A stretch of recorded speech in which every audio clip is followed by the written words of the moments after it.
நல்லா கொதிக்குது.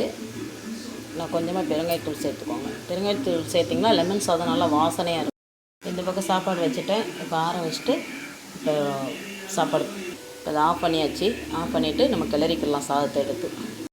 லெமன் சாதம் கிளறிட்டோம் பாருங்கள். கடலைப்பருப்பு, உளுந்தம்பருப்பு, வரமிளகாய் எல்லாம், பெருங்காயத்தூள், வெந்தயம் எல்லாமே போட்டு, கருவேப்பிலை எல்லாம் போட்டு நல்லா தாளி போட்டாச்சு. சாதம் ரெடி ஆகிடுச்சு. இப்போ இங்கே கொஞ்சமாக சாதம் இருக்குது. இது காக்காய்க்கு பார்த்துக்கோங்க. தயிர் சாதம் தயிர் கொஞ்சம் போட்டு எள்ளு போட்டு கலந்து வைக்கிறதுக்காக வச்சுருக்கேன். இது அவ்வளோதாங்க. உருளைக்கிழங்கு பொரியல் ரெடி ஆகிடுச்சு. நல்லா வதங்கிட்டு இருக்குது. இப்போ நம்ம இந்த பக்கம் பாருங்கள், பீக்கங்காய் கட் பண்ணி வச்சுருக்கேன். தோல் சீவிட்டு எடுத்து அப்படி போட்டுக்கலாம். இது பாருங்கள், பீக்கங்காவும் நல்லா வதங்கிட்டுருக்கு. உப்பு சேர்த்துக்கலாம். நல்லா காயை நல்லா இன்னும் கொஞ்சம் கிளறிட்டு அதுக்கப்புறமேட்டு நம்ம என்னென்னா இது தண்ணி விட்டு வரும், மூடி போட்டுக்கலாம். அதுக்கப்புறம் சாம்பார் தூள், மஞ்சள் தூள் போட்டு நம்ம கொஞ்சம் கொத்தமல்லி தூள் கூட போடலாம். குழம்பு மிளகாத்தூள் போட்டு நல்லா தண்ணி ஊற்றி கிரேவியாட்டம் வச்சுக்கலாம். பீக்கங்காய் கிரேவி பாருங்கள், சூப்பராக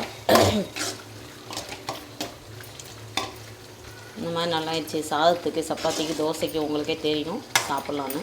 சூப்பரான பீக்கங்காய் கிரேவி நம்ம வீட்டில் ரெடி ஆயிடுச்சு. இது ரொம்ப சிம்பிளானதாக. தேங்காய், சீரகம் அதெல்லாம் அரைச்சி ஊற்ற தேவையில்லை. ஒவ்வொருத்தவங்க அரைச்சி ஊற்றுவாங்க, சோம்பு, தேங்காய் எல்லாமே. நான் எதுவுமே அரைச்சி ஊற்றலை.